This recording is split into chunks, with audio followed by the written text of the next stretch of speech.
कि गर्व से कहो हम हिंदू हैं। बस यही बोलिए ना, यही बोलिए, यही कि गर्व से कहिए हम हिंदुस्तानी हैं। कश्मीर की घटना एक दिन में नहीं इस एक दिन में घटित नहीं हुई।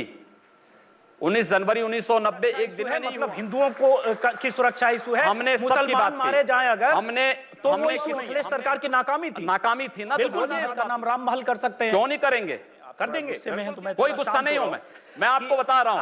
आप क्योंकि मुझे कह रहे हैं, मुझे भय है कि आपको फिर पसीना ना हो जाए। नहीं बिल्कुल नहीं, मैं चाहता हूं आप गुस्सा करिए। हमारे साथ हैं बीजेपी के फायर ब्रांड लीडर, 5 बार सांसद रहे योगी आदित्यनाथ। वो योगी जिनके तन पर भगवा चोला है, वो योगी जिनकी जुबान पर खांटी हिंदुत्व के धधकते जुमले हैं, वो योगी जिनका आदेश उनके समर्थकों के लिए कानून होता है, वो योगी जिनकी धमक, जिनकी हनक पूरे पूर्वी उत्तर प्रदेश में होती है, वो योगी जिनकी हर बात पर उनके कार्यकर्ता कुछ भी करने, मरने, मारने को तैयार होते हैं। उत्तर प्रदेश की स्थिति कश्मीर जैसी हो जाएगी अगर सपा की सरकार आएगी और 1990 से तुलना करें। मैं एक जनप्रतिनिधि के रूप में जनता को यह भी नहीं बता सकता हूं कि आपकी सुरक्षा पे सेंध कौन लोग लगा रहे हैं, कौन लोग हैं। आखिर कश्मीर की घटना एक दिन में नहीं इस एक दिन में घटित नहीं हुई। 19 जनवरी 1990 एक दिन में नहीं हुआ। अगर वहां रोका नहीं गया इस पलायन को, तो निश्चित ही एक दिन ऐसा आएगा जब कश्मीर जैसी स्थिति पश्चिमी उत्तर प्रदेश के अंदर पैदा हो, वह दिन ना आए। लेकिन हम योगी की आंख, योगी का चश्मा, योगी का एजेंडा लेकर नहीं जाते। योगी तभी बोलता है क्योंकि योगी दूरदर्शी होता है। अच्छा, योगी आज की बात नहीं कर रहा है, योगी भविष्य की बात कर रहा है। इसलिए हुए थे उसको भी आपने पहले देख लिया था। बिल्कुल, मैं जान रहा हूं। हुए थे, आपने पहले देख लिया होगा कि होने वाला है। देखिए, समझदारी इसी में है कि हम ठोकर खाने का इंतजार न करें। समझदारी यह है कि ठोकर अगर कहीं लग रही है तो हम उसी से सबक सीख जाएं। कश्मीर में ठोकर लगी है, पश्चिमी उत्तर प्रदेश में ठोकर न लगे, यही हमारे लिए समझदारी है। हाँ, मैं फिर कहता हूं कि विकास के साथ साथ सुरक्षा एक इशू है और हम इसको लेकर के जनता के पास जाएंगे। तो सुरक्षा इशू है, मतलब हिंदुओं को की सुरक्षा इशू है। हमने सबकी बात मारे जाएं अगर हमने नहीं है। हमने कोई भी है आप उसके खिलाफ कार्रवाई करिए। भोला हूं, लेकिन नहीं आप बात तो सुनिए। दंगा हुआ वो अखिलेश सरकार की नाकामी थी ना, तो बोलिए इस बात को। बिल्कुल, इस बात को बोलिए कि उसकी नाकामी थी। नाकामी की वजह से निकम्मों को सत्ता से बाहर करिए यहाँ से। दंगे के समय बिल्कुल नाकामी थी, बाहर करना चाहिए। सुरक्षा न दे सके दंगाइयों पर। मैं जोर दे रहा हूँ, दंगे के समय सफाई में जिस ढंग से जश्न हो रहा था वो भी शर्मनाक था। सरकार मथुरा से प्रारंभ होता है और सहारनपुर तक जाता है। बिल्कुल सही करें। 4 बार बरेली में दंगे हुए, बिल्कुल सही। मुजफ्फरनगर में 4 महीने तक दंगे होते रहे।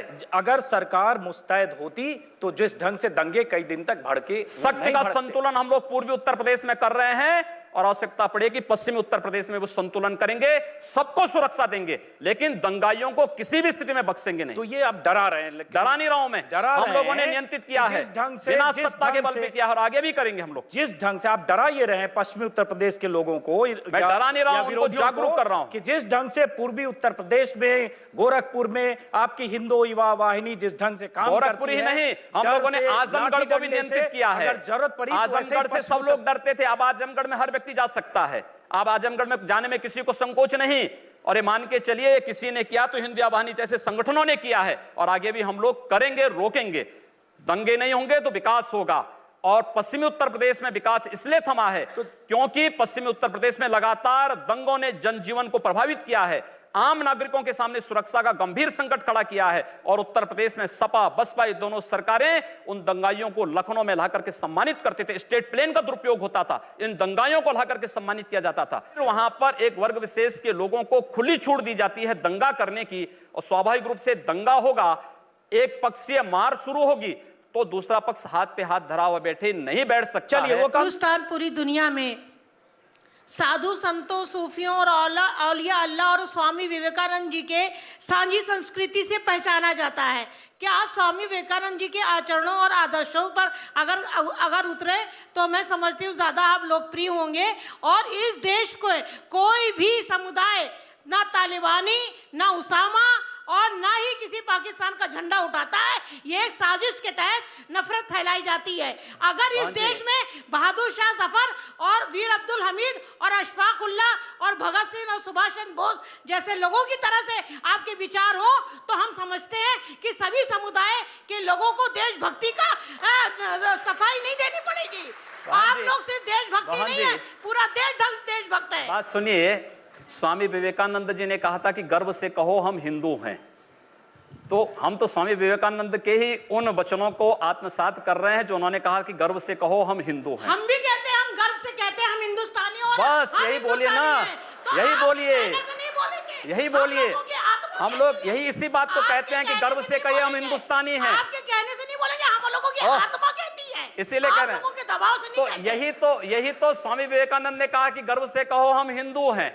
और अगर वही बात मैं कह रहा हूं तो इसमें बुरा मानने की बात कौन सी? आक्रांता के द्वारा किसी कालखंड में कुछ ऐसा कार्य किया गया है, उसको बदला जाना चाहिए। जी। यह देश की सांस्कृतिक आजादी की लड़ाई भी है। सही बात है। तो आप ताजमहल का नाम राम महल कर सकते हैं। क्यों नहीं करेंगे? कर देंगे, बिल्कुल किया जाना चाहिए। आवश्यकता है तो किया जाना चाहिए। चलेगा तो जो मुमताज महल के लिए शाहजहां ने ताजमहल बनाया, उसको जांच का विषय है, चर्चा करिए ना इस पर कभी खुले मंच पर। अच्छा, तो इसका मतलब जो भी पुरानी विरासत है, अगर कहीं लाल कोई विरासत नहीं, कुतुब मीनार जो है, देश के हित में होगा हमें वह कदम सख्ती के साथ उठाना चाहिए, बिना सोच, बिना लौंग लपेट के, बिना संकोच के। तो जो देश के हित में, देश की सुरक्षा के हित में है, आने वाली पीढ़ी के भविष्य के हित में हमें वो कदम उठाने में कोई संकोच नहीं करना चाहिए। तो योगी जी, आप ये मानते हैं, आप थोड़ा गुस्से में हैं, तो मैं कोई गुस्सा नहीं हूं। मैं आपको बता रहा हूं, आप क्योंकि मुझे कह रहे हैं, मुझे भय है कि आपको फिर पसीना ना हो जाए। नहीं, बिल्कुल नहीं, मैं चाहता हूं आप गुस्सा करिए, पसीना नहीं आएगा मुझे, चिंता मत करिए। मैं किसी मत और मजहब का विरोधी नहीं, लेकिन जो भारत का विरोधी है मैं उसका विरोधी हूं। सर, वो कोई भी हो, मैं उसका विरोधी हूं। योगी जी, ठीक है, तालियां बजाइए आप लोग। योगी जी, उर्दू बाजार को हिंदी बाजार बताना या बदलवा देना, उर्दू का हमारी पहचान हिंदी से है या उर्दू से? मैं आपसे पूछना चाहता हूं। आप फिर मुझसे उर्दू में ही पूछिए। मेरी भाषा हिंदी है, मैं उर्दू नहीं जानता हूं। तो फिर वहां के लोग भी हिंदी जानते हैं, तो हम हिंदी के नाम पर क्यों ना नाम रखें? डॉक्टर एपीजे अब्दुल कलाम को जब माननीय अटल बिहारी वाजपेयी जी ने राष्ट्रपति के लिए खड़ा किया था, सबसे पहला सांसद था जिन्होंने समर्थन किया था। भारत का मुसलमान डॉक्टर एपीजे अब्दुल कलाम बने, शाहनवाज हुसैन जैसा बने, पहला व्यक्ति रहूंगा जो समर्थन करेगा।